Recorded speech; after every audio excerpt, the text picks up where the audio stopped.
नमस्कार बच्चों, आज के हिंदी पाठशाला में आप सबका हार्दिक स्वागत है। आज हम लोग अलंकार,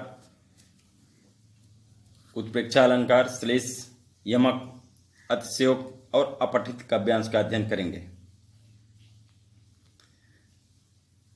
आप लोगों को एक चीज बताना चाहूंगा कि यह पाठ ज्ञान सागर यानी पाठ 8 दोहे को इस पाठ्यक्रम में नहीं रखा गया है, लेकिन ये निर्देश दिया गया है कि जो संबंधित पाठ के अभ्यास सागर से व्याकरण है उसे पढ़ाया जाए, तो इसलिए हम लोग इसका अध्ययन करेंगे। तो पहला प्रश्न हम देखते हैं। निम्नलिखित पंक्तियों को ध्यान से पढ़िए। सोहत ओढ़े पीतपट श्याम सलोने गात, मनो नील मणि शैल पर आतप परे प्रभात। ऊपर दी गई पंक्तियों में कहा गया है कि श्री कृष्ण ने अपने श्यामल शरीर पर पीला वस्त्र ओढ़ा हुआ है। यह देखकर ऐसा लगता है मानो नीलमणि पर्वत यानी श्यामल शरीर पर सुबह की धूप पीतपट पड़ रही हो। यहाँ रंग की समानता के कारण श्यामल शरीर में यानी भगवान श्री कृष्ण के श्यामल शरीर में नीलमणि पर्वत की संभावना की जा रही है, तथा पीले वस्त्र में भगवान जो श्री कृष्ण जो पीले वस्त्र पहने हुए हैं, धारण किए हुए हैं, उसमें धूप की यानी सुबह की किरणें जो होती है, धूप होती है, पीली होती है, तो उसमें धूप की संभावना की गई है। अतः यहाँ उत्प्रेक्षा अलंकार है। याद रखिए, जहां रूप गुण आदि की समानता के कारण उपमेय में उपमान की संभावना या कल्पना की जाए, वहां उत्प्रेक्षा अलंकार होता है। उत्प्रेक्षा अलंकार में मानो, मनो, जनु, जानो, जनहु, ज्यों, मनु आदि शब्दों का प्रयोग किया जाता है। प्रश्न संख्या 2 देखिए, मतलब जो हमने अभी पढ़ा उत्प्रेक्षा अलंकार के विषय में, तो उसी से संबंधित यहाँ प्रश्न दिए गए हैं। प्रश्न 2, निम्नलिखित पंक्तियों में उत्प्रेक्षा अलंकार स्पष्ट कीजिए। उस वक्त मारे क्रोध के तनु कांपने लगा, मानो हवा के शोर से सोता हुआ सागर जगा।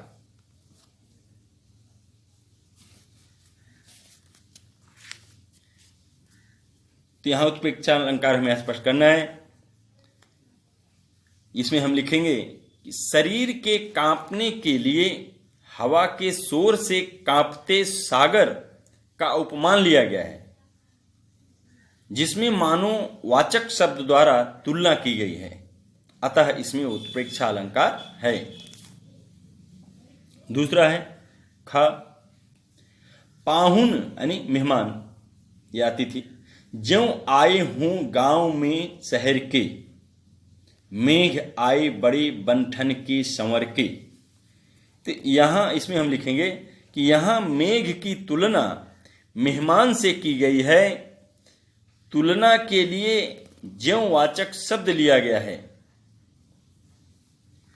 इसमें लिखा है ना कि पाहुन ज्यों आए हों, मतलब तुलना के लिए ज्यों वाचक शब्द लिया गया है, अतः यहां उत्प्रेक्षा अलंकार है।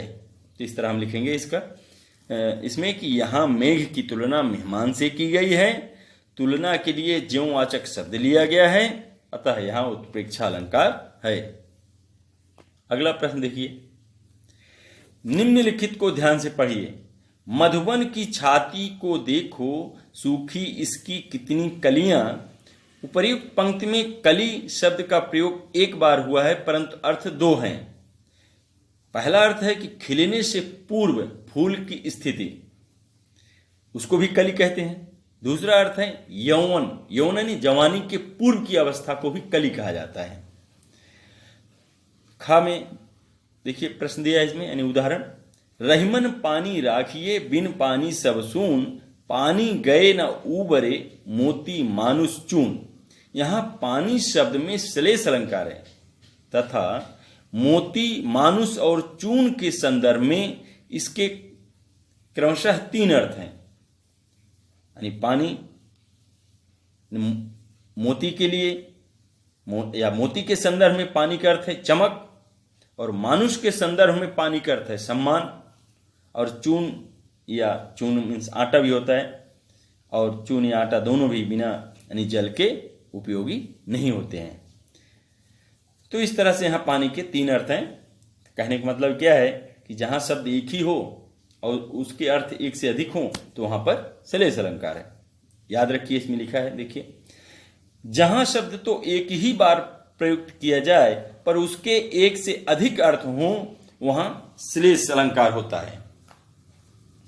अब यहाँ पर चौथा प्रश्न दिया गया है श्लेष अलंकार से संबंधित कि निम्नलिखित पंक्तियों में से श्लेष अलंकार छांटकर उनका स्पष्टीकरण लिखिए। अब इसमें लिखा है, पहला प्रश्न है का, चौथा का, कि लूट लिया माली ने उपवन। अब यहां माली शब्द पंक्ति में मतलब माली शब्द आया है, तो यहां माली के 2 अर्थ हैं। यहां माली शब्द में श्लेष अलंकार है जिसके 2 अर्थ हैं। पहला वन का माली और दूसरा अर्थ है घर का मुखिया। खा में देखिए, मंगन को देख पट देत बार बार है। यहां पट शब्द है, पट शब्द में श्लेष अलंकार है। यहां पट शब्द में श्लेष अलंकार है जिसके 2 अर्थ हैं। पहला पट यानी वस्त्र और दूसरा अर्थ होता है पट का दरवाजा। प्रश्न संख्या 5 देखिए। अब निम्नलिखित को ध्यान से पढ़िए। काली घटा का घमंड घटा। यहां घटा शब्द 2 बार प्रयुक्त हुआ है पर दोनों बार उसके भिन्न भिन्न अर्थ हैं। पहली बार घटा का अर्थ है काले बादल और दूसरी बार घटा का अर्थ है कम हो जाना। अगला उदाहरण देखते हैं। 3 बेर खाती थीं वह 3 बेर खाती हैं। यानी 3 बेर की बात आई है, यानी 2 शब्द 3 बेर 2 बार आया और दोनों का अर्थ अलग अलग है। यहां लिखिए, यहां 3 बेर के 2 अर्थ हैं। बेर के 3 दाने पहले का अर्थ हुआ, दूसरा है 3 बार। तो अतः यहां यमक अलंकार का प्रयोग हुआ है। परिभाषा देखिए इसकी, जब एक ही शब्द 2 या 2 से अधिक बार आए और उसका अर्थ हर बार भिन्न हो तो वहां यमक अलंकार होता है। प्रश्न संख्या 6 देखिए। निम्नलिखित पंक्तियों में से यमक अलंकार छांटकर उनका स्पष्टीकरण लिखिए। पहला प्रश्न है का 6 का, कनक कनक ते सौगुनी मादकता अधिकाय या खाए बौराय जग या पाए बौराय। कनक कनक शब्द 2 बार आया है, मतलब दोनों के अर्थ अलग अलग हैं। एक का अर्थ कनक यानी धतूरा, एक कनक माने सोना। तो अर्थात यहां यमक अलंकार है। कैसे लिखेंगे इसमें? यहां लिखेंगे हम, यहां कनक शब्द 2 बार प्रयुक्त हुआ है पर दोनों बार उसके भिन्न अर्थ हैं। कनक माने सोना पहले का और दूसरा कनक यानी धतूरा। तो अतः यहां यमक अलंकार है। अगला प्रश्न है, माला फेरत जुग गया मिटा न मन का फेर, कर का मन का डार कर मन का फेर। इसका पहले आप भावार्थ समझ लीजिए, क्योंकि मन का यहां 3 बार शब्द आया है। 2 मन का शब्द का मीनिंग है मोती और पहले का मीनिंग होता है हृदय का। यहां पर ये चूंकि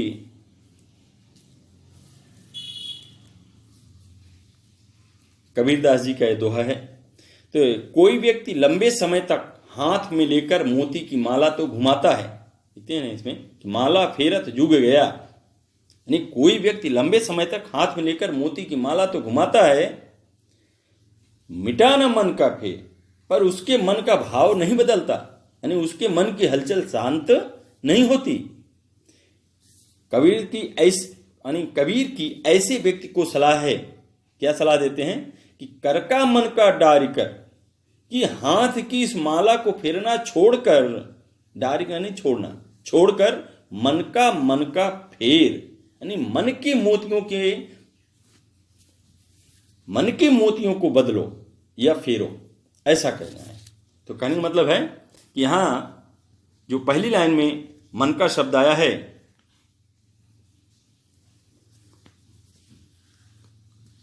वहां मतलब उसका अर्थ है हृदय का, और दूसरी लाइन में जो मन का, तो दोनों का अर्थ है मोती। तो इसमें हम कैसे लिखेंगे? इसमें लिखेंगे हम, यहां मन का शब्द 2 बार प्रयुक्त हुआ है, क्योंकि 3 बार है, लेकिन दोनों का मन का शब्द का अर्थ मोती है, इसलिए हम यहां लिखेंगे कि यहां मन का शब्द 2 बार प्रयुक्त हुआ है, पर दोनों बार उसके भिन्न अर्थ हैं। मन का माने मोती और दूसरा मन का माने हृदय का, तो इसलिए यहां यमक अलंकार है।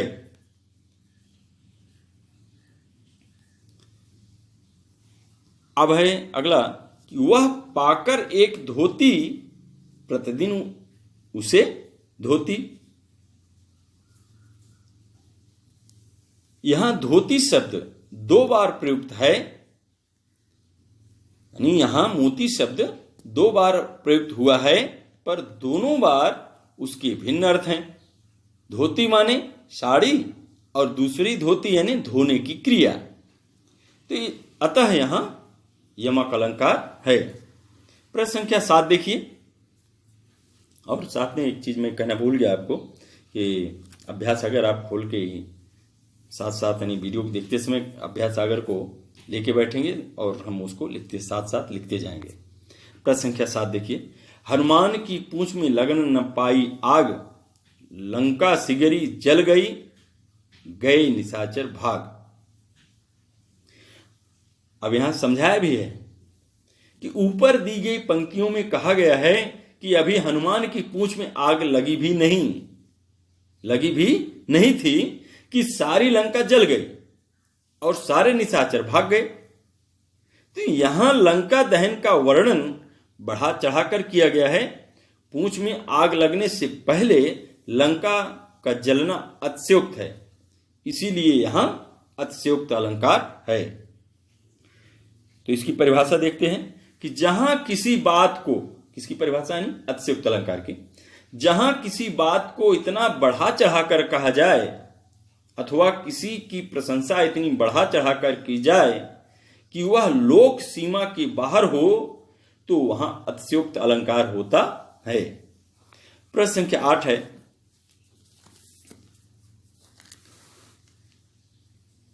आगे नदियां पड़ी अपार, घोड़ा कैसे उतरे पार, राणा ने सोचा इस पार, तब तक चेतक था उस पार।